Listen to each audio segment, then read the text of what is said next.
Tranquilízate y escúchame. Vengo del futuro. Vuestra máquina funciona. ¿Pero dónde...? Escúchame. ¿Pero cómo...? Escúchame, o todo el mundo se va a acabar enterando de que arrancaste la máquina sin autorización. En estos momentos estoy triplicada. Pero tú me vas a ayudar a eliminar a los otros dos. Héctor 2 va a salir ahora de la cubeta. Tienes que ayudarle a meter a Héctor. Héctor 2, pero... Él te lo explicará.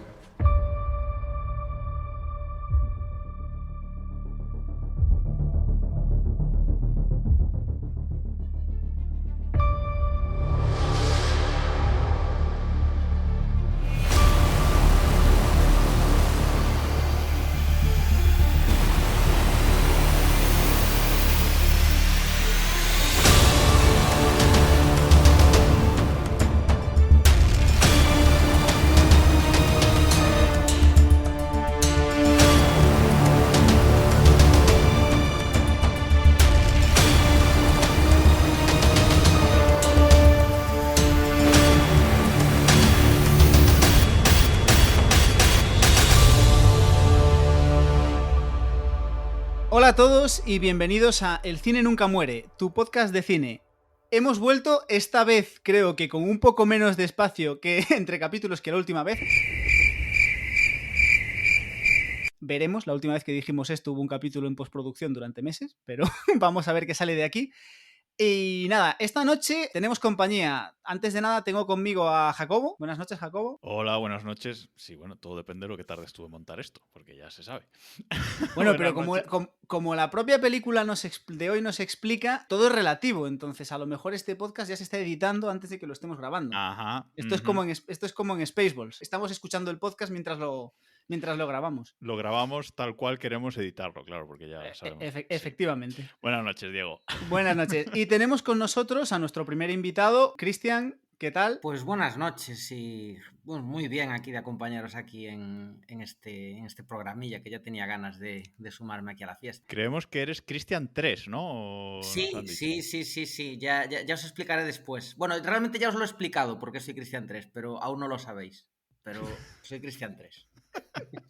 Maravilloso. Para bien o para mal, tenemos que decir que, como deferencia, la película la ha elegido el invitado y hoy vamos a hablar de Los Cronocrímenes, película del año 2007, aunque en España se estrenó en el año 2008 y ahora comentaremos un poco. Ópera prima de Nacho Vigalondo, conocido por otras muchas cosas aparte de ser director. Es un gran podcaster también. Yo en este podcast lo voy a llamar Gabilondo, seguramente. Bueno, cositas, ¿vale?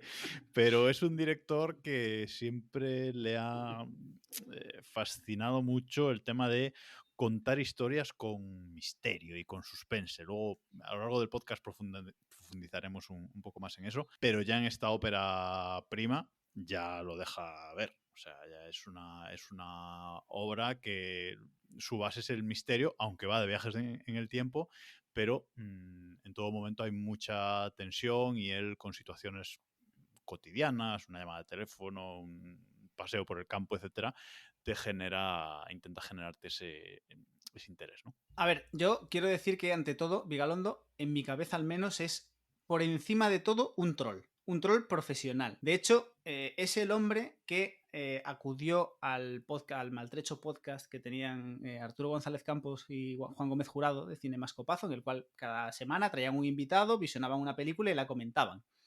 Y él, en su episodio, se presentó allí y eligió como película Maximum Overdrive, que es la única película de la historia que ha dirigido Stephen King. Solo os voy a decir esto, si alguien quiere disfrutar, o no lo sé, de dicho hito en el cine, os invito a que la veáis y os invito a ver el capítulo, porque es sin lugar a dudas el mejor capítulo de todos los que grabaron en ese podcast, eso hay que reconocerlo, pero vamos, el hombre es ante todo un troll de campeonato. Es de estos trolls además serios. Es un tío que trolea serio. Él intenta no reírse en ningún momento. Él te está troleando, se está riendo en tu cara, pero él no te va a reír. ¿Qué piensas, Cristian, de la personalidad de Vigalondo? Yo sí que comparto esa percepción de que es un troll letrado, porque es un tío, la verdad, se nota con bastante referencia, es un tío que sí, y muy, yo diría friki profesional, es decir, es un tío que al final ha sacado ha sacado bastante partido de, pues de sus filias y tal, pues apareciendo pues como analista cinematográfico en algunos programas. Yo lo recuerdo en su día en un programa con Julio Otero, La Radio de Julia, hace muchos años, donde comentaba Sí. pues a veces un poco actualidad en general, pero sobre todo a mí me interesa muchas veces como casi más como crítico cinematográfico que como autor. Y eso no sé si dice, sí, dice algo bueno de él, pero igual la faceta como autor a mí a veces me coge un poco más, pero sí. Y por supuesto, el creador del hit Me huele el pito a canela, no sé si lo habéis escuchado alguna vez, pero Sí, es muy... sí, sí. Resume un poco su carrera, sí, sí, sí. Sí, sí, sí, sí, sí. Es un tío, como dices, que sabe mucho de cine. Eso es así. O sea, sabe mucho de cine, tanto técnicamente como a nivel de guión, etcétera. Es un tío, pues eso, que sabe mucho. Otra cosa es que luego cuando él dirige lo sepa aplicar mejor o peor y le salgan mejor o peor las cosas. Pero saber de conocimiento puro, ¿no, Diego? Tiene mucho. Sería un poco un poco el Mr. Hyde de Rodrigo Cortés, ¿no? Total. Como los dos son dos cabezas que tienen un conocimiento brutal, ¿no? Pero luego uno es el extremo de la profesionalidad y la seriedad y la mesura, y el otro es eso, es un troll como la copa de un pino. Yo tengo que decir que juraría, al menos hablo de memoria, que esta es la única película de Vigalondo que he visto. La vi hace muchos años ya. Y me encantó, me fascinó. Pero por lo que sea, no he vuelto a encontrarme. Hay alguna de sus películas que tengo ganas de ver, alguna que me llama un poco menos, pero es la única con la que me he encontrado. Y como debut de direccional, más allá de eso, ¿no? Del personaje, creo que es un peliculón, al menos como primera película. Comparativamente, por ejemplo, con Rodrigo Cortés, ¿no? Porque al final es eso, pues por edad, por perfil de director y demás, sí que tienen ciertas similitudes, aunque luego la carrera de Rodrigo como director creo que es bastante más interesante que la Prolífica, de. sí, Sí, o interesante, sí, en ese que la de sentido. Nacho, pero comparativamente, por ejemplo, la ópera prima de Rodrigo Cortés, que concursante, que espero que algún día la traigamos, porque bueno, es una película que a mí personalmente me gusta mucho, pero no creo que esté, es decir, creo que esta película tiene algo más, o al menos, a lo mejor no es mejor película, pero sí que es una película más vendible, es una película donde se ve ya un poco ese punto de director que si se pusiese, o sea, si le diesen la oportunidad o si se lo propusiese, seguramente podría dirigirte un blockbuster. O podrías darle yéndonos al tópico, ¿no? Pues podrías darle un Marvel y te podría sacar algo potente, ¿no? Le ves esas costuras. Ojo, cuidado, que estuvo en una lista final para posibles directores, de estos directores de fondo de armario que utiliza Marvel para estos proyectos tipo Ant-Man y así, ¿no? Ujú. Pues Vigalondo estuvo también en una lista final para poder dirigir un proyecto. Finalmente no cuajó, pero ahí estaba, sí, sí, sí, sí. Yo quiero recordar, por dar el dato troll, ya que él lo es, eh, que Vigalondo fue guionista de Gran Hermano. Cierto. En Pues es España. maravilloso. Es decir, O Bueno, sea, pero oye, el Yin y el Yang también fue guionista de Vaya Semanita, o sea que yo creo sí, sí, que sí, una sí, sí, cosa se sí. compensa con la otra, ¿no? Yo creo que su última película es colosal, Colosal, ¿verdad? Colosal, sí. colosal, o como él mismo la definió, no recuerdo en qué sitio, en qué entrevista que la escuché, culosal, Sí. que es ya como un punto Yo, de partida de hecho, esa película, y nos estamos yendo por las ramas, pero de esa película él hizo mucha coña, ¿no? Promocionándola, diciéndolo que era como un Godzilla de bajo presupuesto y no sé qué, sí. no sé Ujú. cuánto, y le acabaron denunciando los de la Toei por promocionar su película utilizando los derechos de Godzilla, que será una de las 1000 polémicas porque este hombre también ha pasado por. Le A gusta ver, meterse en jardines. pero Sí, yo sí, esta sí. película de Colosal, por ejemplo, también la he visto. Y, he de decir que en todas las películas de Vigalondo, eh, yo creo que hay un estilo clave. Luego hablaremos más hacia el final del podcast de esto, pero son reconocibles. Yo creo que todas las películas suyas son reconocibles. Y Colosal me recuerda muchas cosas a esta de los cronocrímenes. No va de viajes en el tiempo, bueno, no voy a entrar, pero me recuerda muchas cosas a esta película. Por lo menos podemos decir que tiene un estilo reconocible. Y eso es algo que no todos los directores, sean más grandes o más pequeños, pueden.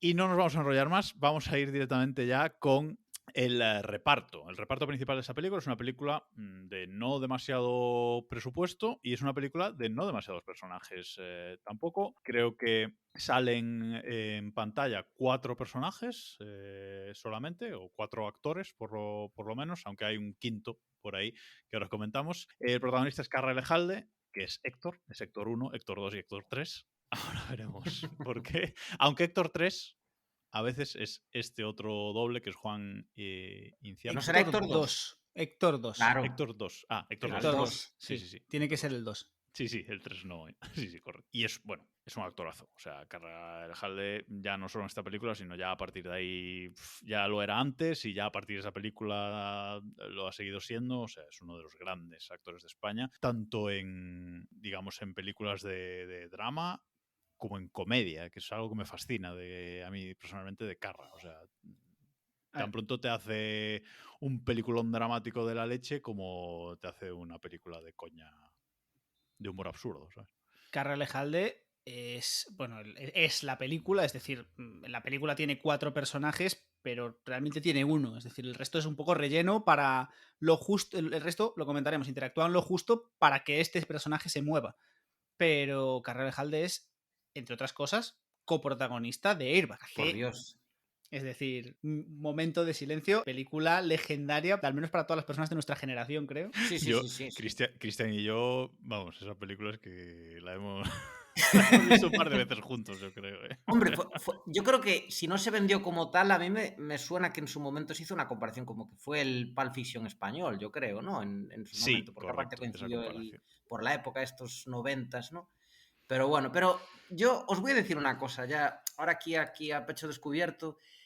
Sí, yo he propuesto la película de hoy, la he propuesto con la mejor voluntad del mundo porque quería estrenarme aquí con vosotros con una película con la que estuviese contento y que pudiese hablar con toda la buena voluntad del mundo. ¿Y qué sucede? Pues que la he vuelto a ver y se me ha caído la película, se me ha caído bastante, lo siento, voy a ser hoy voy a ser yo el troll, voy a ser el troll de este podcast. Eso gusta mucho en esta casa, no hay problema. A ver, y si lo comento ya es porque estamos hablando, para mí es el elefante en la habitación, o sea, Carra Elejalde, desde luego, un actorazo, como la copa de un pino, sí, te puede hacer de Unamuno y te puede hacer de el suegro de 8 apellidos vascos, impresionante.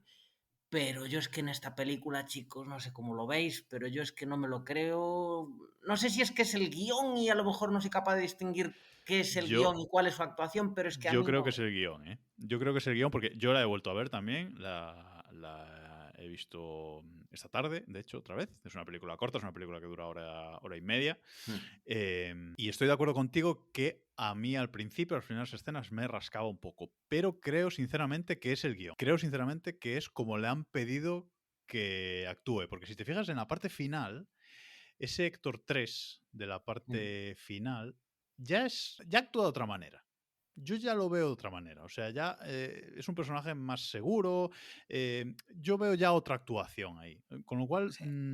Yo creo que cada Héctor, o sea, lo comentaremos ahora, pero cada Héctor yo creo que está muy marcado. Es decir, hay una clara diferencia estética. Es decir, tú ves un fotograma y sabes cuál de los 3 es. Pero aunque fuesen exactamente idénticos, simplemente por cómo se comportan, cómo hablan, cómo transmiten, yo creo que ves una clara diferencia y probablemente la actuación del principio está muy motivada para potenciar esa diferencia de todo esto. Yo tengo que decir que mi mayor problema con Carra en esta película, por culpa de haber visto otras películas más veces de las que debería seguramente, es que por momentos me ha costado meterme en la película y ver a Héctor en lugar de ver al padre de 8 apellidos vascos. Es decir, porque aparte es cierto que 8 apellidos vascos es bastante posterior, pero aquí Carra ya tiene ese físico, ya tiene esa estética, entonces hay momentos en los que como como que veo al otro personaje y tengo que acordarme de que, oye, espérate, no, no es este, no va a ponerse a hacer un chiste, céntrate, esto es serio. Pero es que esa película, este personaje la graba después. O sea, después de esta película va a grabar la otra, ¿te parece? De No, hecho, pero- el de 8 apellidos vascos no es Carra, es Héctor, ¿no? Exacto. Vale. Héctor 4. Bueno, seguimos con el reparto. Tenemos a Candela Fernández como Clara, que es la mujer o pareja, no se dice que sea mujer, creo, en la peli, pareja de Héctor, de Carra Lejalde. Luego tenemos a la chica, a la tía buena de la película, a Bárbara Goenaga, que es la chica del bosque, ni siquiera le dan La nombre. ciclista, creo que se le nombra como la ciclista, no sé si en el guión, creo. La ciclista, sí, puede ser. Que es una chica que va en bici, básicamente. Y luego tenemos al propio Nacho Vigalondo, que es otro personaje que tampoco tiene nombre como tal en la película, que es el joven, o bueno, es el novato del laboratorio. Es el digamos. becario, joder. El becario, exacto. Es el Sí, becario, tal cual. el becario Manazas, además, ¿sabes? Sí. Entonces, creo que Candela Fernández, sinceramente, es la que hace la mejor actuación de toda la película Totalmente de acuerdo. como actriz. Porque luego Bárbara Goenaga, a mí a este personaje sí me cuesta. Sin contar a Vigalondo, que Vigalondo es que es imposible creértelo, porque yo lo estaba viendo a él todo el rato, ¿sabes? Es que claro, Vigalondo es muy complicado, porque bueno, porque es que es Vigalondo. No sé de Bárbara, Cristian, qué opinión tiene. Yo lo que creo es que me da pena. A ver, a mí Bárbara también me gusta en la película, aunque eso igual estamos también otra vez entrando ahí en ese pantanoso terreno de dónde está el límite de dónde está la actuación o la suspensión de incredulidad que provoca la actuación y dónde está lo forzado que es el guión a veces, ¿no? Porque la forma en la que se comporta su personaje con el de Héctor, con Carra, pues también a veces me resulta un poco forzada, pero vamos, que también quizá tengo problemas con respecto al hecho de que se objetualiza un poquito a su personaje. No, un poquito no, se objetualiza. Un poquito bastante. Se objetualiza totalmente. Pero yendo simplemente a la actuación, yo, por ejemplo, en esa escena final, la última escena que tiene, antes de que pase lo que pasa, cuando el corte de pelo, Sí. ese momento de sorpresa, cuando se da cuenta de que le corta el pelo, es como si lo hago yo, ¿sabes? ¡Oh! ¿Sabes? Para mí ese momento es como, vale, tía, o sea, no sé, habrá sido alguna escuela de interpretación. Que insisto, no sé si es lo que le ha pedido Vigalondo también, porque este señor a veces hace cosas raras, pero desde luego que no es la mejor actuación de la película, ni mucho. Yo tengo la sensación, viendo la película, que Vigalondo dirigió a Carra. Habría que saber cuánto, porque Carra también es perro viejo y es un tío que ya de por sí probablemente sabe trabajar muy bien él solito. Y el resto estaban por ahí. Es decir, la película la sostiene o no Carra. Es cierto que Candela lo hace muy bien, pero también Candela tiene 5 minutos de actuación al final de la película, básicamente. Porque lo del Sí, principio... y monta una mesa. Bueno. Sí, Oye. al principio aparece, pero realmente la Sí, de actuación lo que es Candela es el final. actuación, sí, es ese final. Y también es cierto que, y esto habla muy mal en este caso de Bárbara, que es más fácil destacar, o al menos yo tengo la sensación de que es más fácil destacar en una situación, lo comentaremos luego, ¿no? Pero como el final de la película, un momento más de tensión, más de tal, que te permite, digamos, sacar un poco la vena, que, por ejemplo, destacar en Héctor 1. Todo lo que es Héctor 1. ¿Sabes? Es como más, ¿sabes? No sé. Bueno, Yo creo que Héctor es 1, ahora que hablabais un poco del personaje de Clara, de Candela, de la mujer, yo creo que donde más brilla para mí es en esos momentos que comparte con su mujer. Es cuando llega y le está enseñando la mesa que acaba de traer. No sé, todas esas interacciones me resultan a mí me resulta un personaje bastante más natural. Me encanta, de hecho, no sé si puedo ir a un momento concreto de la cinta, hablando de... Bueno, Sí, a ver, antes de que sigas, sí. este capítulo es full spoilers, para que nos esté escuchando, ya saben que aquí hablamos de las películas destripándolas de cabo a rabo y en un minuto la va a destripar entera Diego. Así que vete al punto de la película. O me la que invento, quieras. también puede ser. O sea, Que ni siquiera es un spoiler gordo, pero bueno, el momento en el que Carra está tumbado en la en la silla y con los prismáticos avista a Bárbara Goenaga en su máximo esplendor y su mujer está a punto de irse, me encanta ese momento en el que él está como hablando con ella. Ay, quítate de delante, quítate de delante. Y dice, bueno, pues voy a por la cena. Y dice, vale. Y espera a que el coche de repente se vaya para volver a coger los prismáticos. Es que me pareció un detalle muy sutil, pero me pareció tan creíble que en ese momento me ganó bastante, la verdad. Sí. Es verdad. Yo creo que Diego se refiere a luego, ¿no? Porque toda la parte de que va escapando, de que no sé qué, parece muy pardillo. Digamos que interpreta ese papel de pardillote, ¿no? Pero bueno, supongo que es lo que se le pedía. Vamos con el resumen, que ya nos estamos metiendo mucho en el argumento. Dale el resumen, Diego. Bueno, vamos allá. Los cronocrímenes trata, básicamente, de un señor mayor con tendencias voyeur que con tal de no ir al pueblo a comprar pollo asado para cenar con su mujer, acaba matando a una pobre chiquilla que pasaba por cerca de su casa. A ver, que lo mismo lo he condensado demasiado. Vamos a darle otra vuelta.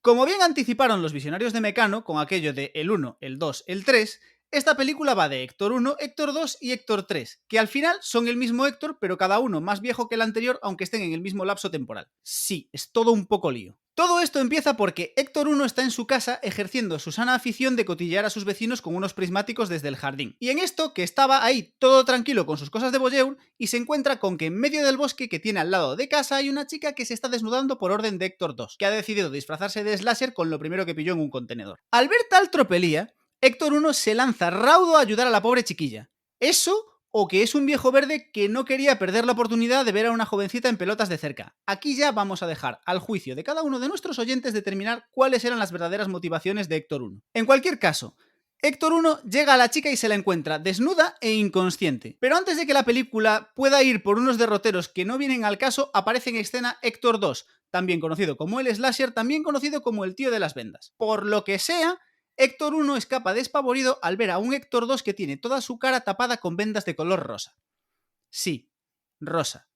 No tiene sentido, pero por lo que sea, en cámara queda mejor rosa que rojo. El caso es que tras algún que otro tropiezo, Héctor 1 acaba llegando a un chalet de diseño que resulta ser una universidad, o un centro de investigación, o la guarida de Hank Scorpio, o bueno, yo qué sé. El caso es que llega allí, encuentra un walkie-talkie y, a través del mismo, entra en contacto con el director de la película, que se ve que no tenía más presupuesto para actores y había un papel por ahí que cubrir. El señor director, a quien de aquí en adelante llamaremos el científico, le convence para que suba hasta otro edificio y, una vez allí, le explica que tiene que meterse en un bol de cereales gigante con una tapa para así esconderse de Héctor 2, que le está persiguiendo. Bueno, a ver, no le dice que Héctor 2 le está persiguiendo, porque eso sería sospechoso, y aunque él, y cuando digo él me refiero al científico, ya sepa que el tío de las ventas es Héctor 2, quedaría un poco raro que se lo explicase a Héctor 1. Bueno, casi vamos a meter el turbo porque esto si no se termina nunca. El bol de cereales resulta ser una máquina del tiempo, así que Héctor 1 sale del bol un par de horas antes de cuando entró, más mojado y ya convertido en Héctor 2, y se encuentra con el científico, que ha sido aleccionado por Héctor 3, que salió del bol 30 segundos antes que Héctor 2, para que le diga a Héctor 2 que haga lo que tiene que hacer para que acabe pasando lo que tiene que pasar. Así que el científico se lleva a Héctor 2 al chalet y le cuenta que ha viajado en el tiempo. Le explica un poco la teoría de las líneas temporales con un papel pegado en una puerta y le dice que se quede allí sentado sin liar nada, que en 2 horas ya volverá a ser el único Héctor que hay. Mientras tanto, Héctor 3 se va a buscar una furgoneta para intentar salvar a su mujer. Ya luego nos metemos un poco más en este tema. Héctor 2 ignora al científico y se larga con un coche que encuentra por ahí. Y según va de camino a su casa se queda medio lelo cuando se cruza con la chica desnuda, que aún no está desnuda porque va en bicicleta. Héctor 3 aprovecha el descuido para empotrar su furgoneta contra el coche de Héctor 2 y acto seguido darse a la fuga. La chica desnuda que sigue vestida va a socorrer a Héctor 2, que decide ponerse una venda en la cabeza para convertirse así en el tío de las vendas. Pilla un abrigo de la basura y obliga a la chica desnuda, que aún está vestida, a convertirse en la chica desnuda que ya está desnuda, para que así Héctor 1 pueda ver como voyeur lo que él también vio cuando era Héctor 1. Entre tanto, Héctor 3 se da una toña con la furgo y acaba perdido en el bosque hasta que se encuentra con la chica desnuda que ya vuelve a estar vestida y le dice que los dos escapan del tío de las vendas y que se venga con él, que sabe dónde esconderse. Y así, a lo tonto, consigue llevársela a su casa. ¿Por qué? Porque mientras pasa todo esto, Héctor 2 ha vuelto a la casa, le han tirado una mesa en la cabeza y después de eso ha visto cómo su mujer ha intentado escapar y se ha caído del tejado matándose. Que a ver, lo de que su mujer se lo cree porque lleva puesto un abrigo rojo de su mujer. Y lo de que se cae del tejado es una forma bonita de decir que Héctor 2 la tira. El caso es que al ver esto, Héctor 2 decide irse corriendo a por el científico para volver a entrar en el bol y arreglarlo todo. Sube, discute con el científico y acaba metiéndose en el bol para viajar en el tiempo y llegar al pasado 30 segundos antes que Héctor 2 y así convertirse por fin en Héctor 3. El mismo Héctor 3 que habíamos dejado en el bosque con la chica desnuda, que ya no está desnuda, ahora había conseguido llevarla a su casa. Una vez allí, le ha cortado el pelo, le ha puesto el abrigo rojo de su mujer y la ha invitado a salir corriendo por la ventana para que Héctor 2 la tire del tejado en vez de su mujer. Y así, colorín colorado, Héctor 3 salva a su mujer, que realmente nunca estuvo en peligro, mata a la chica desnuda y se sienta en una silla de su jardín a seguir haciendo el voyeur con su mujer al lado. Eso sí, esta vez sin prismáticos, que se han roto antes. Si vosotros también tenéis un dolor de cabeza impresionante, es normal, pero es que esta película es así. ¿Qué tal el resumen, Cristian? Pues me siento como si hubiera viajado en el tiempo. Porque efectivamente esta película va de eso, como ya hemos dicho, va de viajes en el tiempo. Y hay dos tipos de viajes en el tiempo, que nos va a explicar Cristian, que para eso se lo ha preparado. Uf. Más dolor de cabeza. A ver, a grandes rasgos, para no marear al personal. Vamos a ver. Básicamente, a lo largo de la historia de la ficción, bueno, tanto en el cine como en la literatura de ciencia ficción, tendríamos como dos posibilidades para evitar las paradojas temporales en historias que incluyan viajes en el tiempo. Una opción sería la de los universos paralelos o las realidades alternativas, en las cuales al final se crean distintas o germinan distintas líneas cronológicas en función de pues, los cambios que pueden suceder como consecuencia de un viaje en el tiempo. Y después otra opción es la del universo consistente, que básicamente nos habla de los bucles temporales, es decir, todo lo que se podría llegar a cambiar por un viaje al pasado, si es que es posible ese viaje al pasado, pues no es nuevo, sino que ya siempre fue así y la historia nunca ha cambiado, pero el que haga ese viaje de alguna manera entrará en ese bucle que se crea. No sé si se entiende más o menos así, pero... Es un poco lo que hemos puesto en el guión de que los viajes en el tiempo, los cronocrímenes es de esta segunda tendencia que dices, los viajes en el tiempo en esta película son deterministas, ¿no? Es decir, nada pasa diferente porque Héctor haya viajado en el tiempo, sino que pasa lo que tiene que pasar, ¿no, Cristian? Sí, sí, de hecho, durante toda la película nos están dando pequeños guiños, pequeñas señales de que siempre ha ocurrido lo que estaba ahí, es decir, desde la llamada de teléfono que sucede al principio de la película, bueno, las llamadas de teléfono, ¿no? Pero sobre todo la primera que recibe el protagonista Héctor 1, y por más detalles, ¿no? Donde se ven...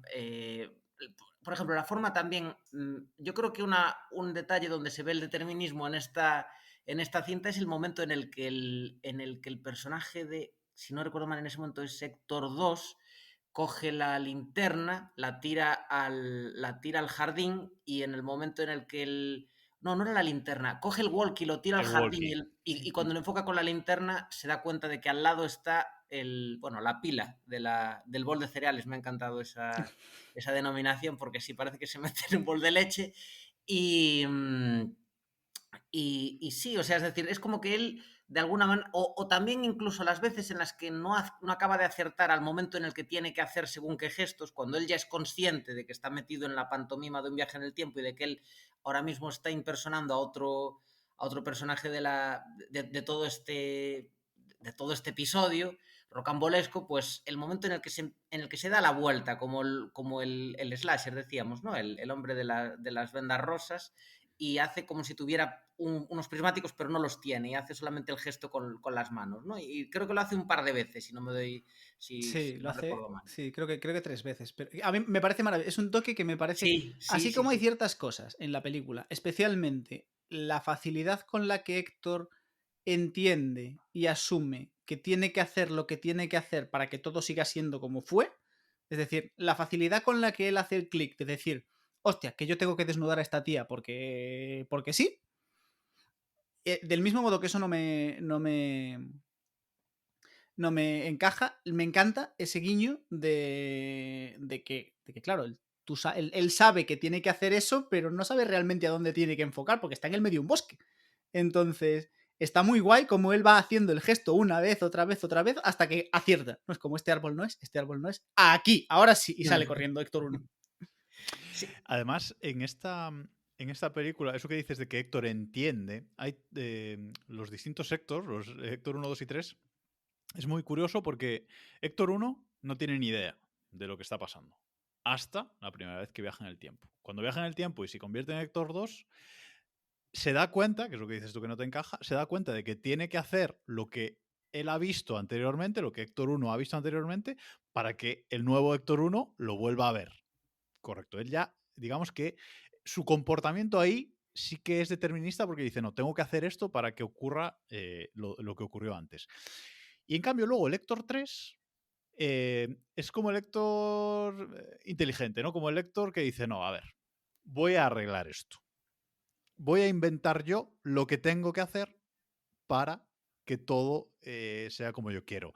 Voy a engañar para que no maten a mi mujer, voy a ir aquí, ir a no sé dónde, le dice al científico, al becario, lo que tiene que hacer. Es decir, eso nos muestra la película, esos tres planos, ¿no?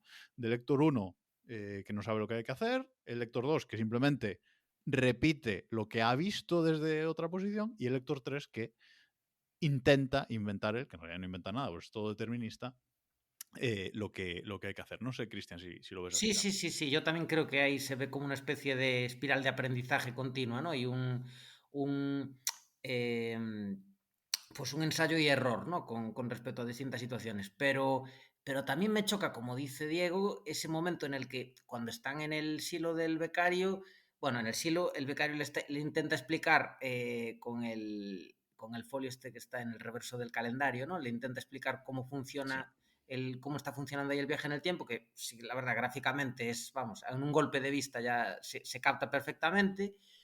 Y es como que al hombre, yo entiendo que por el estado de shock, ¿no? De ese momento, como que le cueste asimilarlo, pero aún así es como que no acaba, en ese momento lo veo muy torpe, ¿no? A la hora de entender según qué cosas, ¿no? Y ni siquiera después de ver a través de los prismáticos, de verse a sí mismo y a su mujer y la misma escena que había vivido él horas antes, es como, no es capaz de caer. Y sin embargo, después sí que es cierto que se ve como una transición en el momento en el que él ya va en el coche y tiene el encuentro ya con la ciclista, y ya es cuando ya él asume que él tiene que hacer, o sea, tiene que representar el rol de la persona de la que estaba escapando unas horas antes. No sé, a mí eso sí que me resulta un pelín chocante, pero sí que yo también veo a esas tres personalidades diferenciadas de Héctor. Primero, a lo mejor el ingenuo, ¿no? O el más ignorante, el que no conoce nada de la situación. Después, el que sí, el que ya va de alguna manera así como titubeando, va aprendiendo, va adaptándose a esa situación. Y después el último, que ya de alguna manera es capaz de, que evidentemente no hace nada que no se hubiera hecho ya, como decimos, ¿no? Pero es como que entiende que aún tiene ese recurso, ¿no? O a lo mejor espera que tiene un recurso para que la situación no descarríe. A ver, se supone, o bueno, la película yo creo que nos da a entender que el momento de clic, vamos a meternos un poco con todo esto. Héctor, el viaje de Héctor 1 se termina cuando viaja en el tiempo. Antes de viajar en el tiempo, Héctor 2 hiere a Héctor 1 en el brazo, con lo cual el científico le cura y eso hace que él tenga unas vendas encima. Lleva unas vendas, cuando se da el golpe en el coche se tapa la cara. Y la película como que da a entender que en ese momento, cuando se está tapando la cara y ve cómo las vendas se tiñen, luego hablaremos de lo del color de las vendas porque me Sí. pone muy nervioso, por favor. No, hablamos ya. Tú acaba con lo tuyo y luego hablamos de las ventas. La película da a entender que cuando él empieza a taparse, a vendarse un poco la cabeza, se da cuenta de que es él, ¿no? Aparte, la película juega muy bien a ese. O sea, el tío se pone un cacho de venda y de repente parece que tiene ahí un grifo de pintura rosa y la venda, o sea, aparte es que es eso, la venda coge el color, es como muy evidente de vale, vea, soy yo, era yo. Y ahí como que reacciona y empieza a taparse corriendo de, ay, espérate, que soy el de las vendas. Y a partir de ahí es cierto que todo le va dando pistas, ¿no? Porque lo comentaremos, pero él sube, se encuentra el abrigo tirado en el suelo y dice, hostia, este es el abrigo que da. Como que ya el propio tiempo le va dando pistas de hacia dónde tiene que ir. Pero sí que esa primera reacción es como rara, no sé. Sí, es una reacción rara, ni siquiera de mucha sorpresa, que es quizás lo que choca, ¿no? No se sorprende cuando el otro le dice has viajado en el tiempo. Y dice, bueno, se sorprende un poquito, pero tampoco. Pero bueno, es parte de. Yo creo que esta película también tiene un. Bueno, como en todas las películas de Vigalondo, yo creo, tiene un humor subyacente siempre. Siempre hay un humor subyacente, un guiño con el espectador de mira, esta situación es cómica, pero la estoy haciendo seria.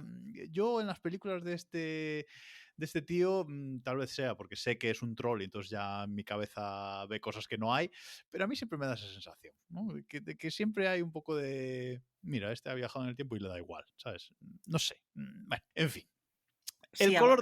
hablando de, Di. perdona, pero hablando de reacciones así un poco inverosímiles, yo creo que a mí la que me mata un poco, igual a lo mejor es que no sé, que a otros no, o sea, a vosotros no, pero el momento en el que se ve a sí mismo, o sea, se ve por primera vez usando los prismáticos y se arrodilla en el suelo y se quita los prismáticos con ese gesto así como tan exagerado. A vosotros ese momento no os chocó así un poco, ¿no? Dijisteis, vaya. Vaya. Esa es Sí, la sí, es un reacción que poco uno tiene al verse a sí mismo. sobreactuado, ¿no? Y tal, pero Un bueno, poco, un en fin. poquito. Claro, pero esa es. Yo creo que eso es lo que nos da un poco la pista de lo que hablábamos al principio, ¿no? Sabemos que Carra puede hacerlo mejor. Carra lo hace mejor en la película. Es decir, al final, yo entiendo que todo este tipo de reacciones entre forzadas, exageradas o que no tienen sentido, al final obedecen al deseo del director de que esto sea así. Porque es eso, cuando llegamos a Héctor 3, que es desde mi punto de vista, la mejor actuación de Carra y el más creíble y el personaje más dominante, el tío lo hace bien. Y es lo que estábamos hablando. Estamos hablando de un actorazo, de un tío que sabemos que tiene tablas y sabemos que lo puede hacer bien. Entonces, si lo está haciendo, no es mal, pero si lo está haciendo forzado, tenemos que entender que realmente el director buscaba eso, ¿no? Bueno, nunca lo sabremos del todo, pero sí cabe pensar un poco eso. Vamos a ir avanzando porque si no se nos va el tiempo. Nacho, si nos estás escuchando, por favor, pues sácanos de la duda. Sí, porque la A Nacho, tenemos. un abrazo a Nacho Vigalondo, que estará escuchando ahora mismo el podcast desde su casa. Decía que vamos un poco con la estética, las vendas, el slasher, porque esta película es una película que estéticamente, en general, no tiene nada especial. Es una película, pues hay unas casas, un campo, no hay nada especial excepto el slasher. Esa venda rosa en la cabeza, esa gabardina negra completa, bien cerradita, que es la imagen del cartel, que es la imagen promocional, que es la imagen que te invita y que te dan ganas de ver la película. La venda, cuando se la pone, no está tan manchada, pero se va dando golpes luchando con la chica, se va dando golpes y se va manchando. Ahora, ¿por qué la sangre es rosa, Cristian? ¿Por qué la sangre de Carra es rosa? Me alegra que me lo preguntes porque solo yo tengo esa respuesta. Pues evidentemente yo también me quedo picueto. Es decir, o sea, cuando sucede eso, por un lado uno puede pensar, bueno, sí, igual puede ser un efecto de que esa gas es de mala calidad, entonces a lo mejor, pues no sé, una forma en la que destiñen o tiene una tinción así blanca que en combinación con el rojo intenso de la sangre. No, lo que quieren es buscar una excusa bastante chorras para finalmente construir un elemento icónico de la película, como tú bien dices. Es decir, al final es bastante reconocible, ¿no? Ese hombre con la cara totalmente vendada y de color rosa, yo creo, ¿no? Entonces, yo creo que no deja de ser un punto, pues oye, yo se lo concedo, es decir, a mí no es una suspensión de la incredulidad que me fastidie demasiado, yo ahí estoy dentro igual. ¿Os decepcionó la primera vez que visteis la película saber qué había detrás de esa imagen, Diego, de ese slasher? No, a ver, no, pero creo, y esta es una teoría muy personal, que el slasher es el principal motivo del fracaso que fue, porque esta película en taquilla fue un fracaso, es decir, se llevó un montón de premios y demás, pero a nivel de taquilla la película no funcionó. Y yo creo que el problema fue el slasher.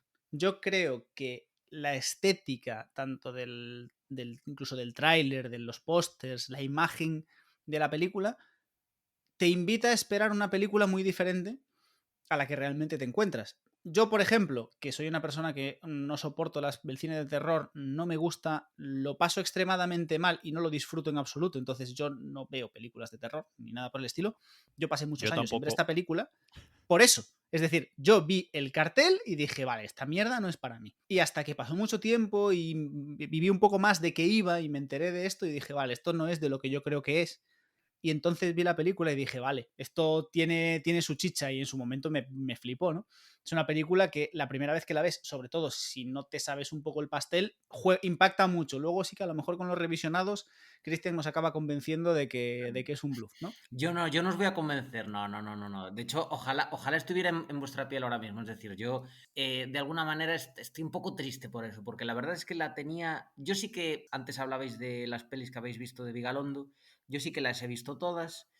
Y bueno, yo diría que es una filmografía, como tú bien dices, Jacobo, es decir, Vigalondo tiene un sello bastante marcado y a mí me parece que a lo largo de todas sus películas siempre hay pequeños elementos o la forma en la que trata las historias, la forma en la que a lo mejor parece que apunta a algo muy grande, pero solamente te muestra o una escena muy pequeña o un detalle nimio, ¿no? Como también, por ejemplo, el platillo extraterrestre en la película de Extraterrestre, por ejemplo, ¿no?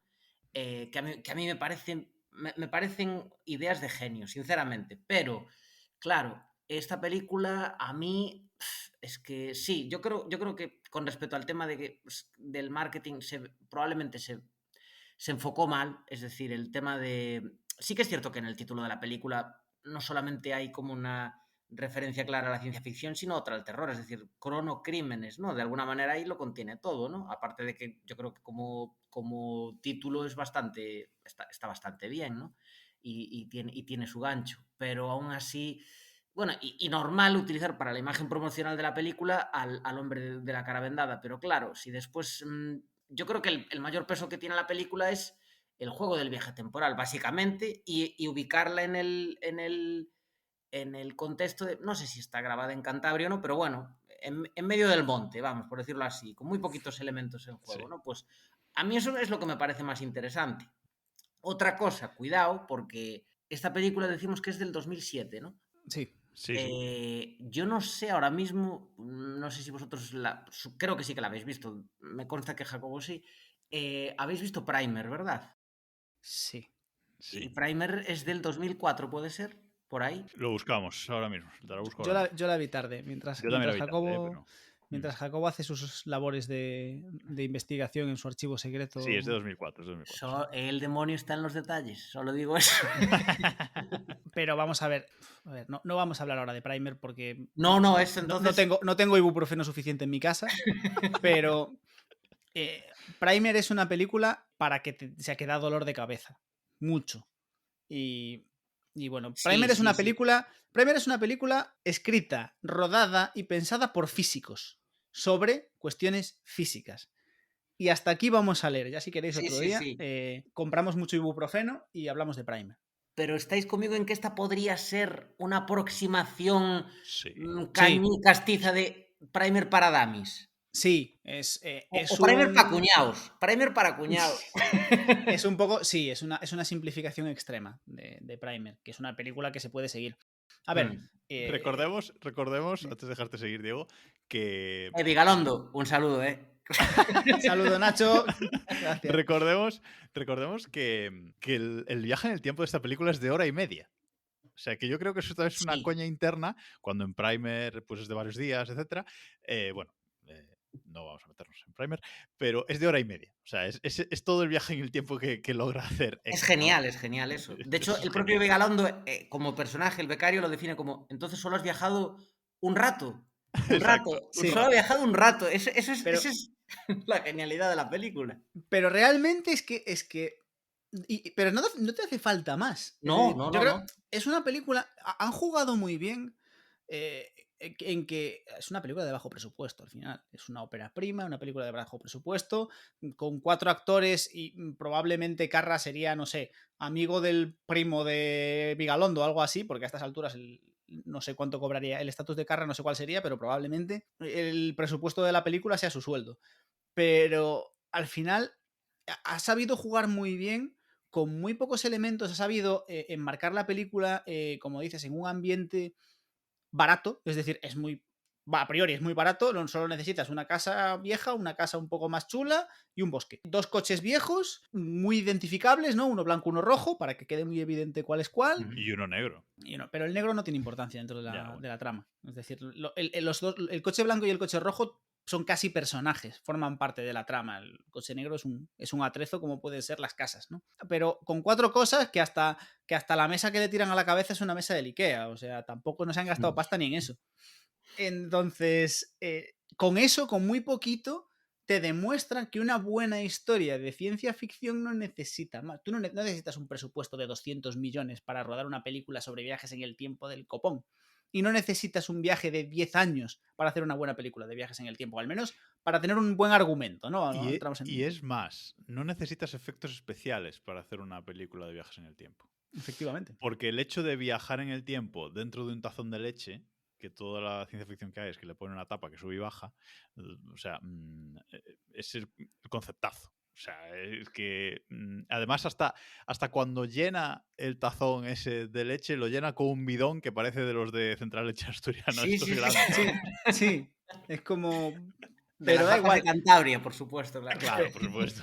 Sí, sí. Pero bueno, yo creo que vamos a seguir porque nos estamos Sí. atascando y creo No, que no pero hemos llegado ¿sabéis, ni... ¿sabéis una cosa que me gusta mucho de esto que hablábamos, de que viaja hora y media? Cuando sale y le pregunta Héctor al becario, le dice, ¿pero qué día es? Y le dice, 16 de septiembre de 2006. Y dice, no puede ser. Como ahí dándote a entender, he viajado un mes, un año o tal. Y dice, si yo me metí en el cubo el 16 por la noche. Sí. Digo, vale. Vale. He viajado un rato. Sí. Bueno, seguimos. Avanzamos. Creo que hoy en el capítulo de hoy no vamos a hacer la cronología de la película como tal. Creo que la ha contado bastante bien Diego, pero sí nos vamos a ir centrando en momentos. Que ya hemos ido hablando de algunos. Y teníamos por aquí apuntado en el guión una característica de la película, que es una peli casi sin música, ¿no? Sí que hay algunos momentos que hay los trombones típicos de una película de miedo y de tensión, pero en general la película transcurre con mucho silencio. Y eso a mucha gente también la ha echado para atrás de esta película, que es una película que transcurre totalmente en silencio, con los sonidos de pisadas, del bosque, de no sé qué, pero hay pocos momentos que realmente, salvo el final y esa persecución inicial entre Héctor 1 y Héctor 2, no hay música prácticamente. Bueno, yo no sé vosotros, yo ahora mismo recuerdo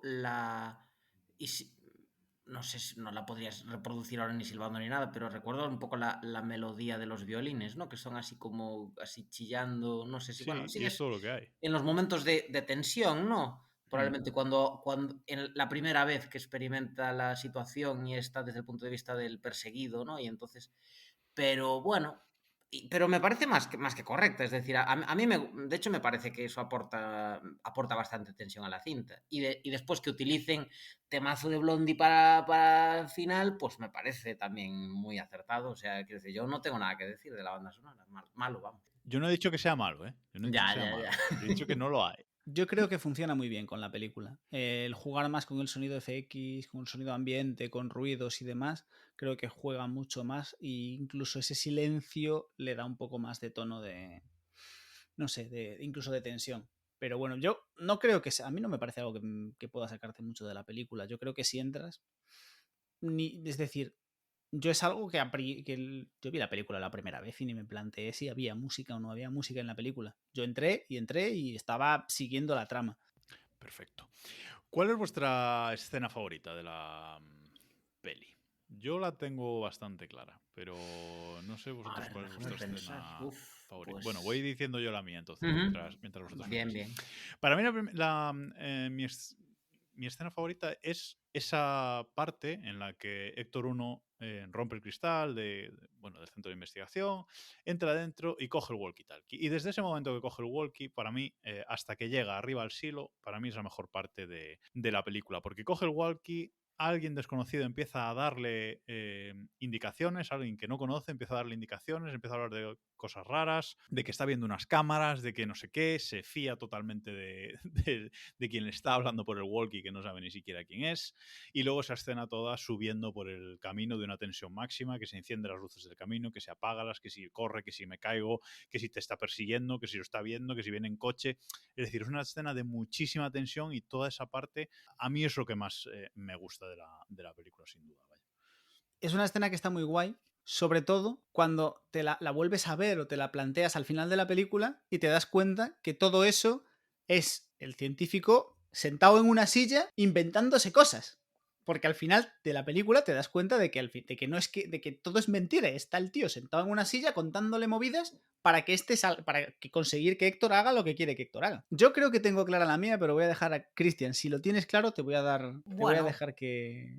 Pues yo os diría casi, igual a lo mejor, no quiero robártela, Diego, pero a ver, en mi caso es la escena final. Yo creo que has hablado bien de ella, no sé si ahora mismo estabas pensando tú en esa, pero yo diría que pero más concretamente, no toda la parafernaria de toda la serie de cosas que tiene que hacer Héctor 3 para convencer a la ciclista de que se corte el pelo, de que se ponga la gabardina de la mujer, de que suba al tejado.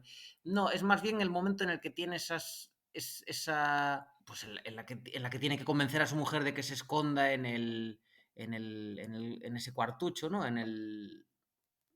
Y donde la deja cerrada, finalmente vuelve a salir, coge a su mujer para que se sienten los dos en las mismas sillas que veíamos al principio de la película. A mí eso yo creo que probablemente es la parte que más me gusta. No me la has quitado. A mí, dentro de la película, o sea, en lo que es la película, la parte que más me gusta creo que es desde que Héctor 2 toma conciencia de que tiene que hacer algo, ¿no? Es decir, desde que Héctor 2 hace clic y dice voy otra vez para atrás, hasta que Héctor 3 llega a la chica y se lleva a la chica a la casa, ¿no? Todo ese tramo, digamos que lo que sería como el arco potente de Héctor 3, yo creo que es la parte que más me gusta, pero por buscar una escena en concreto, me encanta cuando Héctor 3 sale del bol de cereales. Ese momento en el que sale del bol, totalmente rollo, aquí cállate y atiéndeme.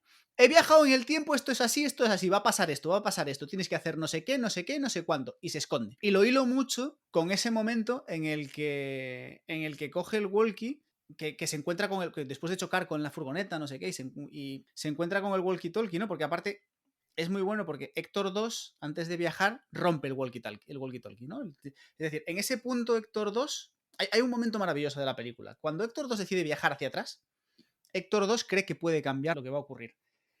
Y entonces, Vigalondo, bueno, el científico le ha dicho, Héctor 1, o sea, Héctor, tú me has dicho que no te deje viajar en el tiempo, que no te deje volver a entrar. Y al final lo obliga a volver a entrar. Y se carga el walkie-talkie. Yo no me cargo el walkie-talkie, hay dos, me cargo uno, ya no me voy a estar con historias. Y cuando Héctor 3 tiene el accidente con la furgoneta, se encuentra un tercer walkie-talkie. Y en ese momento te das cuenta de que ya lo ha terminado de entender y ha asumido cómo funciona todo. Y coge el walkie-talkie y le dice, le llama al científico y le dice, hola, soy Héctor 3, el tío Flip, soy Héctor 3, no dejes que Héctor 2 viaje en el tiempo. Y a tomar por culo. Exacto. Que es el momento en el que tú dices, o sea, tú ya sabes todo, ya lo has entendido. Y me encanta. Y es como que todo ese tramo me parece fascinante. Para mí, Héctor 3 es lo mejor de la película. Cuando sale del bol de leche, es el momento ya sé Kung Fu. Ya sé Kung Fu. ¿No? Es el momento, es el momento Matrix, es el momento ya sé Kung Fu, cállate, te voy a explicar cómo funciona esto, ¿vale? Porque tú no lo sabías. A todo esto, no hemos dicho que esa máquina del tiempo no está operativa. Se iba a encender una semana después por primera vez, pero es el becario el que, ¿por qué tocas? Decide ir el fin de semana antes a encenderla pues para cedellar. Para jugar. A ver, está muy guay, porque, bueno, al menos la película no te lo termina de contar, ¿no? Pero en mi cabeza funciona un poco así. Y este chico al final es eso, es el becario, es el que está allí de prácticas en un centro de investigación o lo que coño sea, ¿no? En la casa de Elon Musk. Y tienen una máquina. Tienen una máquina del tiempo en la que probablemente él ha trabajado más que nadie. Por cómo funciona esto es España. O sea, probablemente la máquina del tiempo la ha hecho él entera. Y su jefe estaba sentado tomándose café. Y después de todo eso, él te dice, es que la he encendido porque cuando la vayan a encender yo ya no voy a estar aquí. Yo he hecho esto, pero cuando llega lo divertido no me van a dejar jugar. Entonces, pues no sé, tío, la encendí. Porque sí. Esto es muy importante porque una de las normas básicas, o bueno, por cómo funciona esta máquina del tiempo, que puede resultar muy obvio cuando te lo explican, pero realmente a priori no tienes por qué pensarlo, ¿no? Para que tú puedas viajar, la máquina tiene que estar encendida. Es decir, para que tú puedas... en entrada y salida, efectivamente. Claro, para que Héctor del futuro, o sea, para que Héctor 1 pueda convertirse en Héctor 2, el científico tiene que encender la máquina. Si él no enciende la máquina en el pasado, el del futuro no puede ir para atrás. Voy a ser puñetero una vez más y recordar que eso también sucedía en una película que comenté antes, pero ya está. Dale. Has Que venido a sucedía rajar. en Primer, digo. También tenía que estar encendida la máquina, es decir, no digo, porque eso no es una condición sine qua non de una máquina en el tiempo, es decir, también es un detalle que lo hace más interesante porque es cuando él tiene una ventana muy pequeña de un margen de maniobra, pero bueno, también es un poco, bueno, sí, perdona, Diego, perdona. No, de este tipo de películas, además de viajes en el tiempo deterministas, además de bucles temporales, podemos clasificar dos subtipos. El tipo cronocrímenes, que y Prime, que es una máquina que tiene que estar encendida en los dos momentos, o el otro tipo que es me meto en un sitio y aparezco de la nada en el pasado, en algún sitio, pero no tengo que aparecer en un sitio concreto. Me gustan más estas, las de los cronocrímenes y las de Primer. Pero, bueno, hay esos dos tipos. A veces no hay un punto de entrada en el pasado, digamos, en las pelis, pero bueno. Sí, a ver.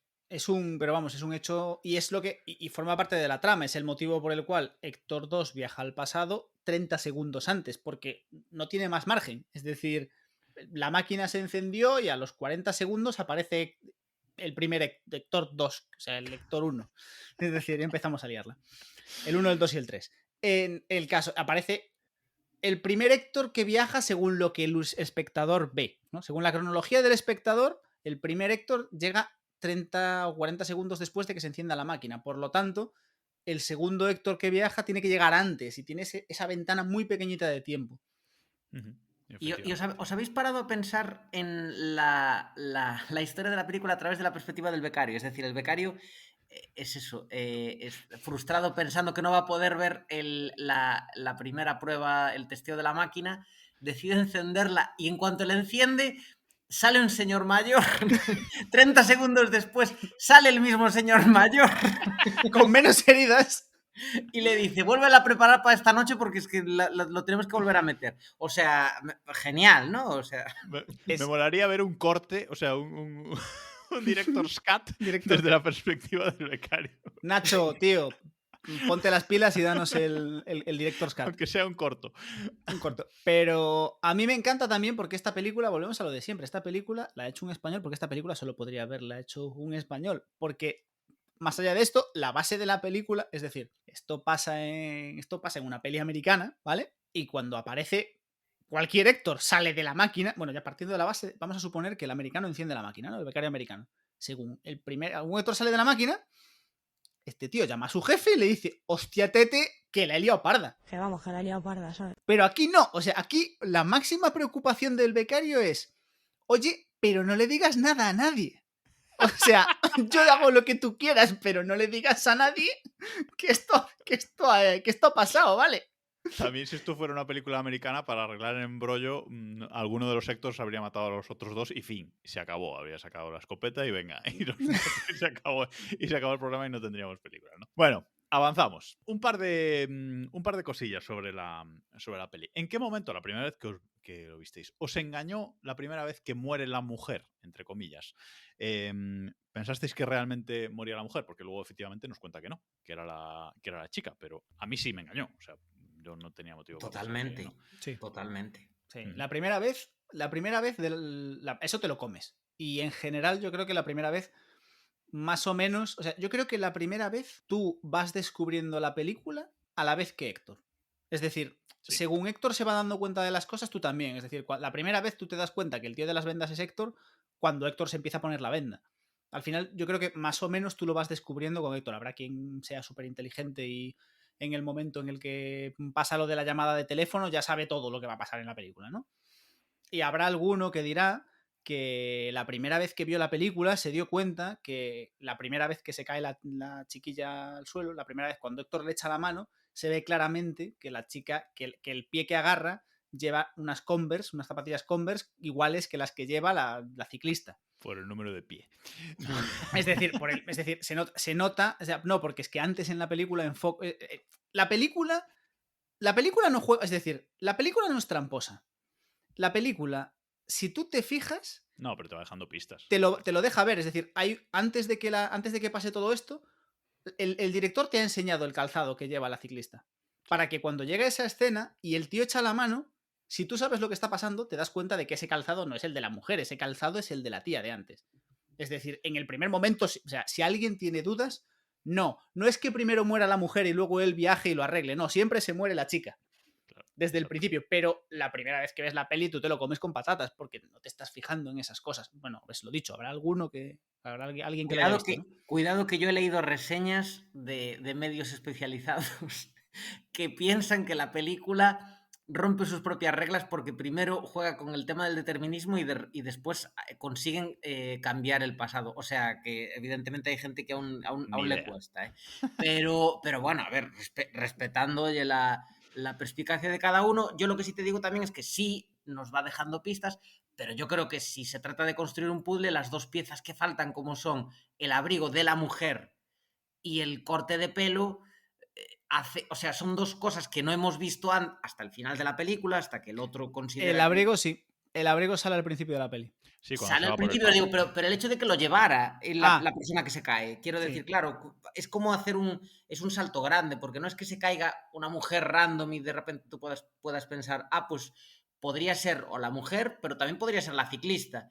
Pero es que, claro, si lo ves con un abrigo y ves que tiene el pelo corto, aunque después, claro, lo que hay ahí en el suelo es un muñeco con la cara de patada y sí, y entonces pues también es como hace difícil reconocible que pueda ser la mujer, pueda ser la ciclista o pueda ser Vigalondo afeitado, ¿no? Pero sí, estoy de acuerdo en que la película no es tramposa y eso me gusta. La película juega con pocos elementos de una manera bastante inteligente, yo creo, es decir, teniendo en cuenta que tampoco es que sea una gran historia. Sí que es cierto que para mi gusto igual a veces hay cierto...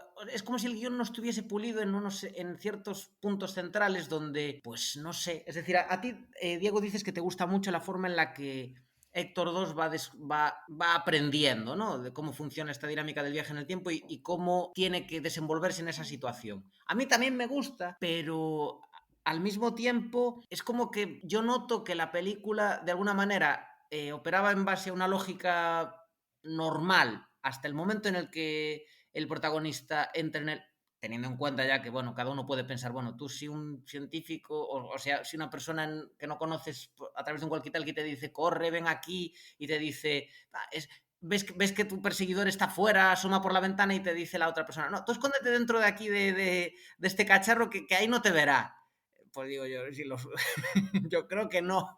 Yo creo que no haría lo Que que no lo hace harías, uno.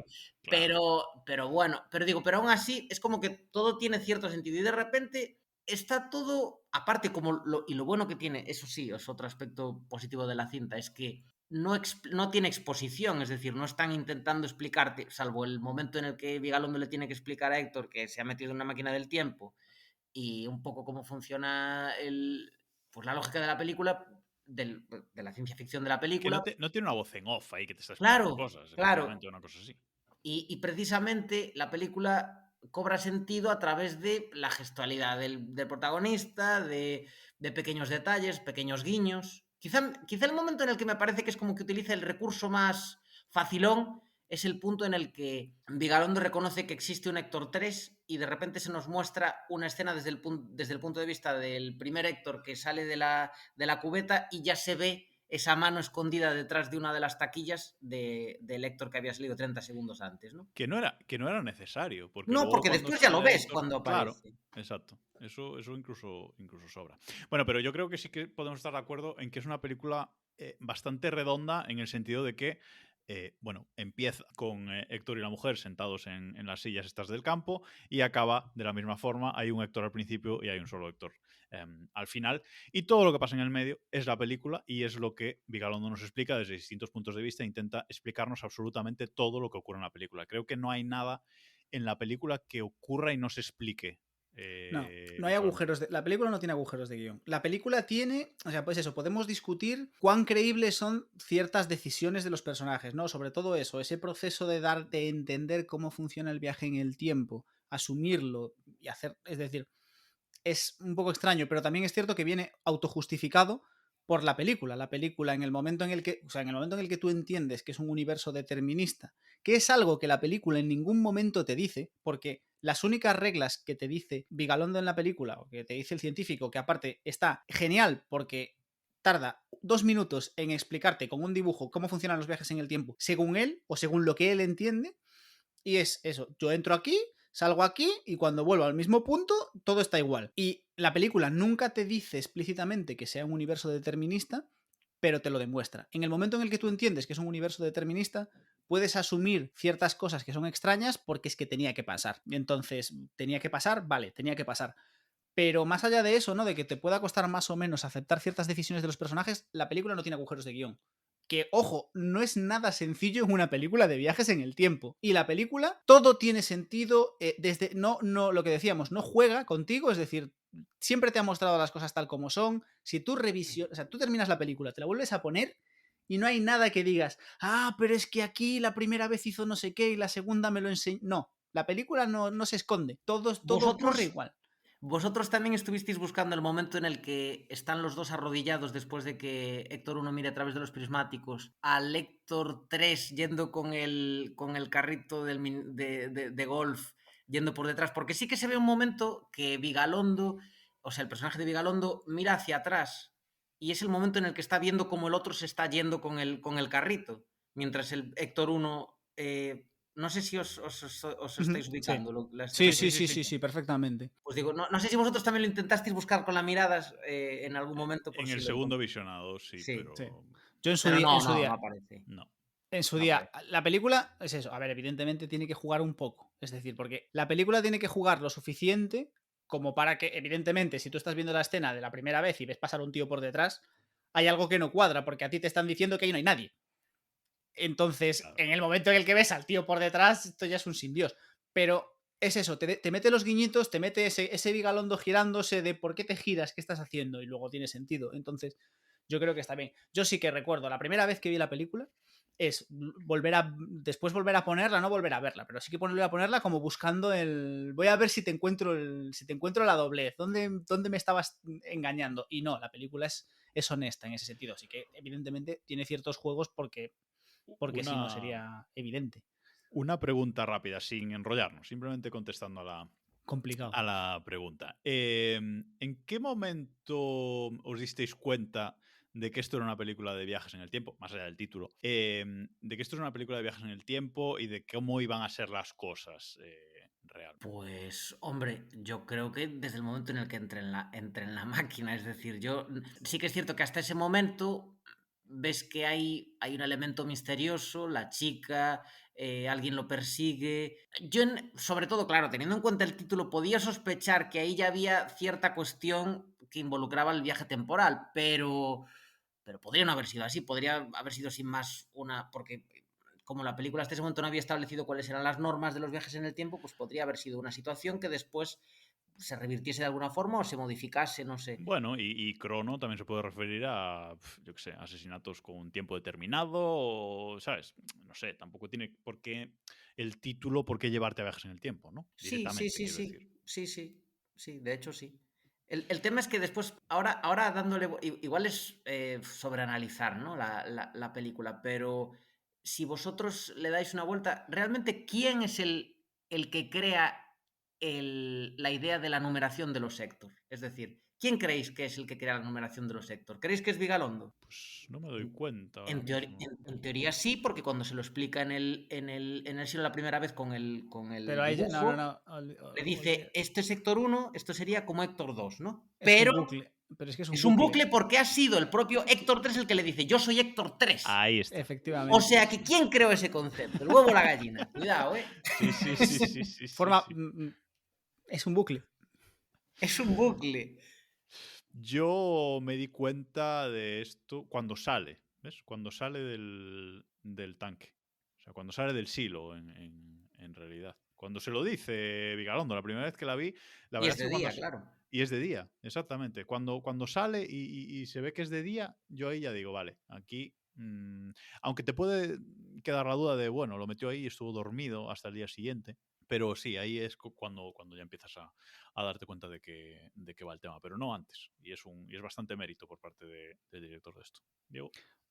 A ver, lo mío es trampa, porque yo no vi la película y descubrí que era una película de viajes en el tiempo. Yo vi la película porque era una película de viajes en el tiempo. Ah, tramposín. Entonces, claro, es una temática que me gusta, que me motiva, es una de estas, es uno de los, bueno, de los argumentos que siempre me llaman la atención y pues eso, buscando algún día rollo.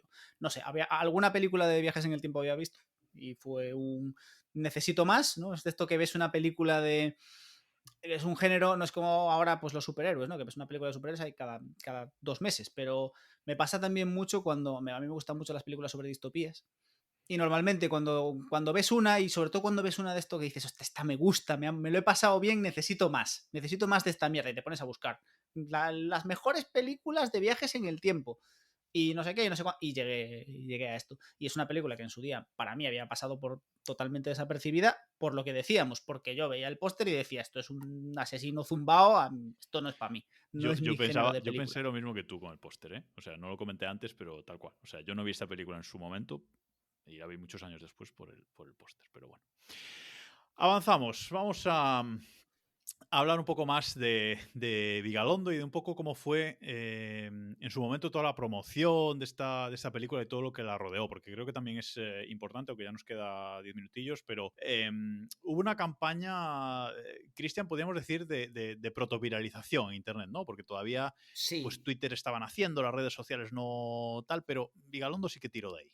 sí, yo diría, cuando todo Internet aún era campo, pues no, a ver, Vigalondo siempre de alguna manera también ha sido muy inteligente a la hora de jugar con estos medios. Vigalondo tuvo uno de los blogs que acogía El País durante mucho tiempo, hizo una campaña de publicidad para... Es decir, él de alguna manera también era un hombre, no diría dentro del grupo Prisa, ¿no? Pero sí que es cierto que había hecho como ciertas colaboraciones, ¿no? Y estaba un pelín asociado, ¿no? Al periódico El País, un poco a todo ese movimiento, ¿no? Que había surgido alrededor. Era una persona bastante activa en Twitter, hasta que lo cancelaron cuando aún no había surgido el concepto de cancelación. No sé si conocéis esa historia. Sí, Pero no quiero entrar en eso, pero no, sí. no entremos en eso. El tema de la viralización, es decir, él, yo creo que entendía que del mismo modo que él ya de aquellas era una persona conocida por el boom que supuso para su carrera el hecho de que lo nominaran al Oscar por el corto de 7:35 de la mañana, cortometrajes excelso donde los haya, pues en ese momento supo que podía darle mucho input a un guión que estaba acabando de perfilar y entonces no sé si finalmente destinaron todo el presupuesto a Carra, como decía Diego, pero lo que sí sé es que parte de los esfuerzos estaban un poco en crear toda una serie de, pues eso, de campaña viral de distintas formas para promocionar la película y darla a conocer al público, como diciendo, este va a ser el primer largo de ese autor novel que fue nominado al Oscar por su corto. Es que incluso, Dime. no digo que incluso llegó a crear un juego, ¿no? Creó un juego, el cronojuego. Creó el cronojuego. Después de eso vino el cronoperro, la cronotostadora. Sí, el merchandising, ¿no? Las cronovendas rosas. El tema es que el cronojuego es bastante. Como todo lo que rodea a Vigalondo, es un chiste, ¿no? El cronojuego al final consistía. Bueno, el cronojuego realmente consistía en una experiencia, en una especie de juego virtual en el que había distintas escenas rodadas de una actriz que no participa en esta película, es otra actriz, ahora mismo no recuerdo su nombre, que formaba parte de una historia que de alguna manera se tenía que ir, pues igual que un espectador al ver la propia película, ir entendiendo, ir montando el rompecabezas, y los ganadores del juego, y esta es la coña de este juego y de esta campaña, es que iban a poder iban a poder disfrutar de un viaje en el tiempo de 1 hora. ¿Por qué? Pues porque iban a poder viajar a las Islas Canarias y en el vuelo iban a proyectar la premier de los cronocrímenes. O sea que la campaña no deja de ser algo así como, pues es un meme, un chiste, pero ¿cuál es el problema? Es que todo esto, yo creo que al final no se concibe bien toda esta campaña de marketing, entre otras cosas, yo creo por lo que comentábamos antes, de que parece que pesaba mucho en la imaginería de los carteles el tema del slasher, casi parecía más un slasher rural español que Sí, otra cosa. sí, sí. Y entonces, y entre esto y que igual se creía que todo lo que había, todo el ruido que había generado este cronojuego, todo lo que movía el nombre de Vigalondo, a lo mejor podían ser estímulos suficientes para llevar a la gente a las salas, pues al final resultó que no, que lo que estaba haciendo era, pues sí, probablemente reverberando pero en una esfera no especialmente grande. ¿Y qué pasó? Pues que de hecho no sé si hay el propio Vigalondo en una entrevista lo comentaba, es decir, que era un poco frustrante porque un compañero suyo de generación, diríamos, ¿no? De directores, que sería Borja Cobiaga, por cierto, guionista de 8 apellidos vascos, es decir, un tío que después ha también tenido cierto éxito. Ese año estrena Pagafantas. ¿Qué ocurre? Que Ahí sí. Pagafantas, sí, que Pagafantas no tuvo casi no tuvo una campaña de promoción tan, hombre, por lo menos tan orquestada, tan pensada como los Cronocrímenes, y sin embargo después en taquilla pues que tuvo bastante retorno. Y sin embargo, aunque los Cronocrímenes, aparte de venir abanderada por una campaña de promoción bastante currada, venía con pues un poco con los méritos que había conseguido en distintos festivales, incluso internacionales, pues no se comió un colín en taquilla. Sí, lo que decía un poco que decíamos un poco antes también, ¿no? Que tuvo mucho éxito, fue una película de culto, entre comillas, durante unos años, pero a nivel marketing y promoción, pues no llegó a lo que llegó Lost en su momento, porque recordemos que Vigalondo es un fanático de Lost e incluso se realimentaron, ¿no? No Tanto vamos a hablar Vigalondo de. como... No vamos a. No vamos a Sabía yo. hablar de Lost. No vamos a hablar de Lost. No es el momento de que hablemos de la serie con el peor final de la historia. Pero la quinta Vamos. temporada de Lost está inspirada en los Cronocrímenes, tengo que decir. Lo cual demuestra que incluso una buena idea se puede llevar al fracaso si la agarran las personas equivocadas. En cualquier caso, bueno, sobre el tema de Pagafantas y demás, yo creo que también aquí menospreciaron el perfil del público español. Yo creo que al final, por suerte o por desgracia, aquí las comedias tontas siempre han funcionado mejor que el cine un poco más trabajado, y el perfil de la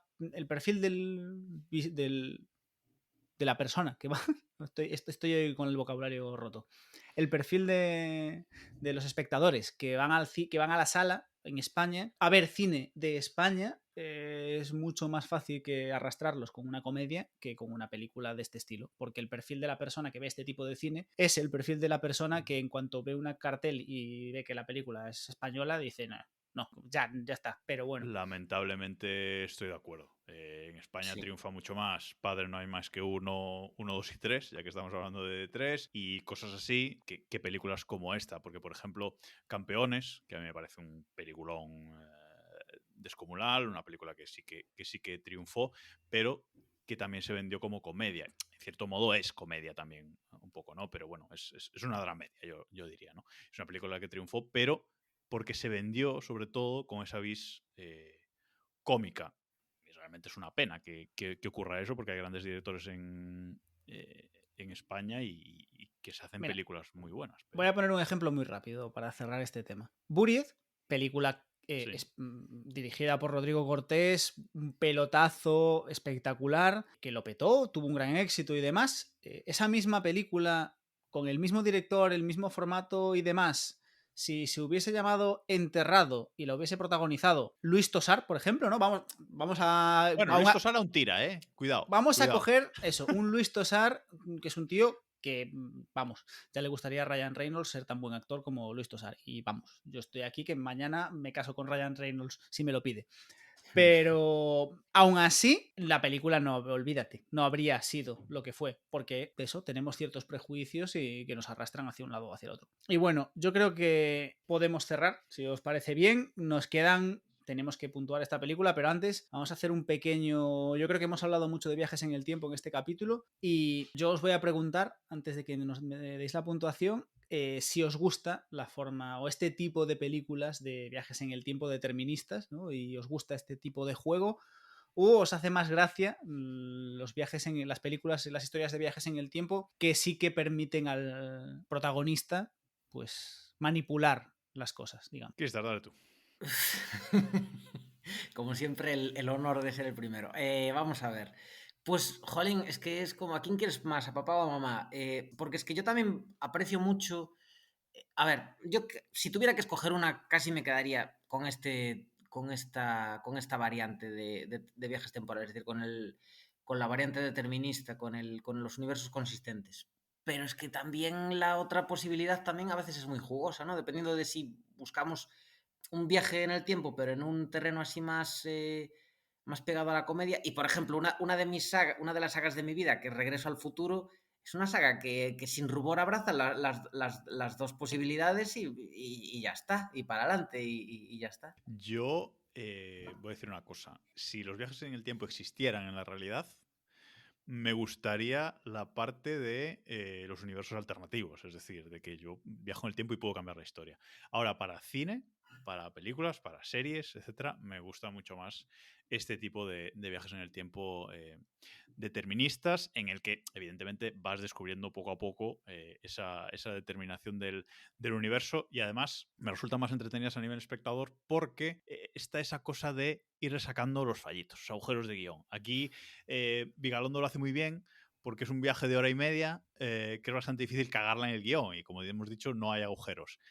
Pero las películas de viajes en el tiempo de una semana es muy difícil que estén bien hiladas por muchas vueltas que le den. Sin duda. Yo, como buen gallego, no me voy a mojar del todo. Y voy a decir que yo creo que para un primer impacto, una película no determinista da mucho más juego, pero que de cara a disfrutarla, a paladearla, a volver a revisionar la película 50 veces, una película determinista como esta, da mucho más juego, por lo que decíamos, porque al final una película no determinista, tú viajas, haces lo que te dé la gana y tiene unas consecuencias, pero entre comillas vale todo, ¿no?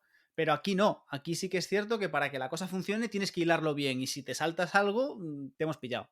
Pero bueno, dicho esto y antes de despedirnos, tenemos que puntuar Toca esta puntuar. película. Toca puntuar. Para que Cristian no se queje, Jacobo, te voy a dejar que empieces. Vale. Vale, difícil puntuar esta película. Sí que es verdad que con el revisionado pierde un poco, pero pierde un poco ya a nivel, ya hemos hablado, a nivel de actuación, etcétera, etcétera, que sí que siempre te fijas más. Y hay algunas cosillas que, bueno, pues ya sabes, o si la has visto hace no mucho, pues te acuerdas. Y entonces, yo creo que no se puede valorar esta película con el revisionado. Así que yo me he ido a mirar en Letterboxd la nota que le puse en su momento, la primera vez que la vi. Que no sé si se puede ver por aquí cuando la puntué. Bueno, sí, de un vistazo no lo veo. Bueno, y le puse 3 estrellas y media, que eso viene a ser un 7 en una escala del 1 al 10. Y yo creo que sí, yo creo que me quedo con el 7 porque incluso con el revisionado y las actuaciones y tal, que hay cosas que hemos comentado que nos rascan, creo que ver de nuevo que la película a nivel de guión no tiene agujeros me satisface mucho. Así que una cosa por la otra, yo le pongo un 7. Bueno, pues yo estoy contento, os voy a explicar por qué.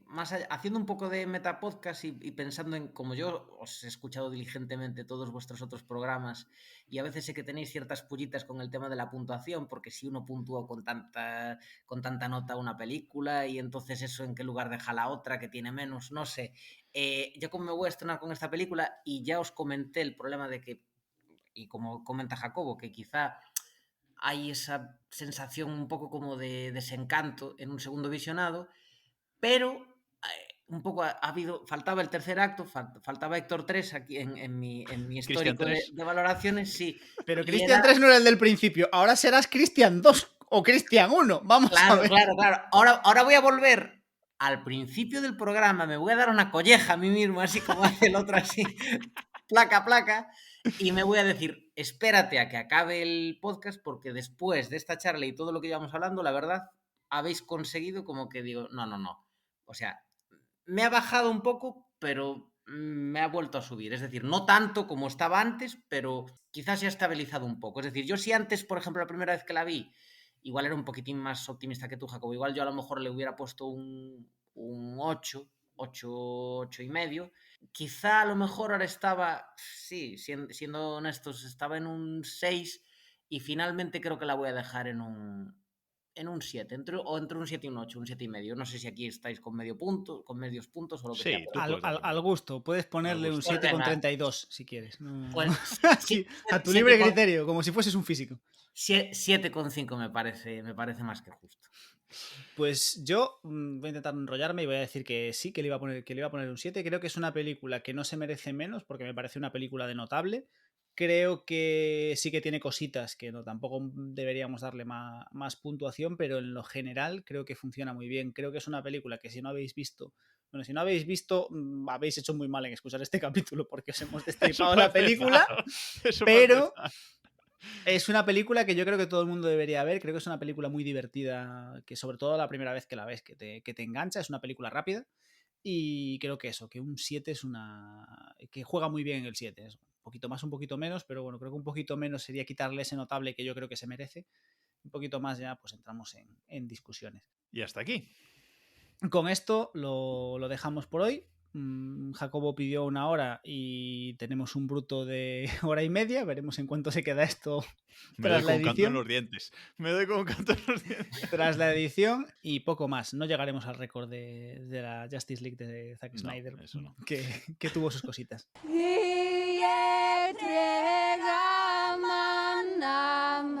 Bueno, pues nada más. Lo dejamos por ahora. Volveremos cuando volvamos. Vamos a evitar dar fechas por cosas que suelen pasar. Tenemos un objetivo, pero veremos si lo cumplimos. Por lo menos tenemos una planificación ya más o menos hecha. Sí, tenemos Que una eso, planificación. algo es algo. Hay unas. Tenemos ahí como diría que unas 3 películas en backlog más o menos ahí colocadas que pueden dar un poco de sí, pero como siempre os decimos, si alguien quiere sugerirnos algo, Cristian ha conseguido que hablemos de los cronocrímenes. Si alguien quiere que hablemos de alguna otra película, no tenéis más que pedirlo y lo valoraremos, lo estudiaremos y hablaremos de ella si es una película que somos capaces de soportar. No vamos a hablar de ciertas películas ahora. Y muchas gracias, Cristian, por haberte pasado por aquí. No será la última, que además nos has ayudado con más de medio guión, así que genial. Más de medio, dice. Vamos a ser honestos. Perdona, Cristian, que te corte. Vamos a ser honestos. El guión lo ha hecho Cristian entero. Es decir, el guión que teníamos nosotros constaba de todo el listado de actores de la película, muy extenso, la fecha de estreno y 3 cosas más. 3 cosas más, de las cuales una era Héctor 1, Héctor 2, Héctor 3. Literalmente. Muy importante. Así que muchas gracias, Cristian. De nada.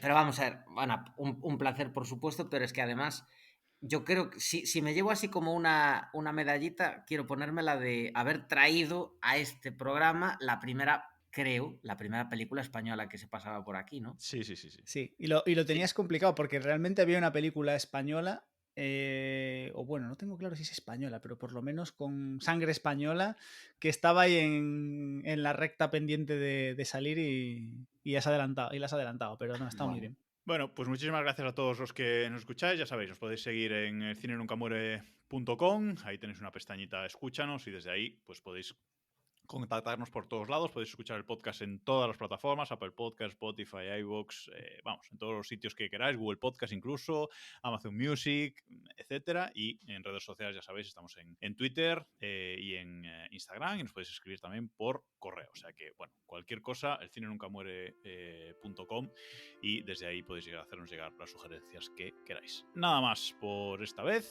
y adiós. Muchas gracias a todos. Nos vemos en el próximo capítulo. Adiós.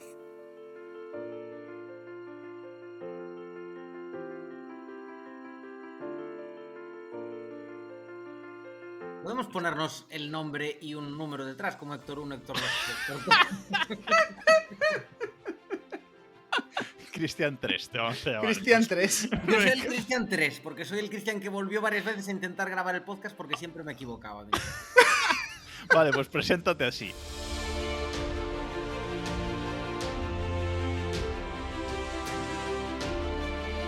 Y en ese momento te das cuenta de que ya lo ha terminado de entender y ha asumido cómo funciona todo.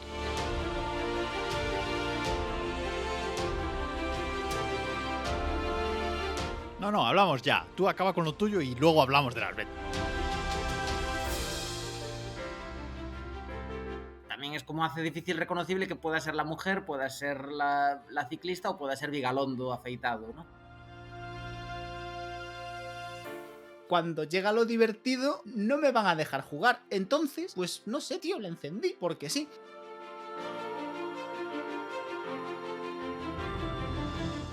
No vamos a hablar de... No vamos a... No vamos a hablar de Lost. No vamos a hablar de Lost. Ir resacando los fallitos, los agujeros de guión. Lo cual demuestra que incluso una buena idea se puede llevar al fracaso si la agarran las personas equivocadas. Sale un señor mayor, 30 segundos después sale el mismo señor mayor. Con menos heridas. Primer para Damis. El 1, el 2, el 3 y para de contar. Yo estoy aquí que mañana me caso con Ryan Reynolds si me lo pide.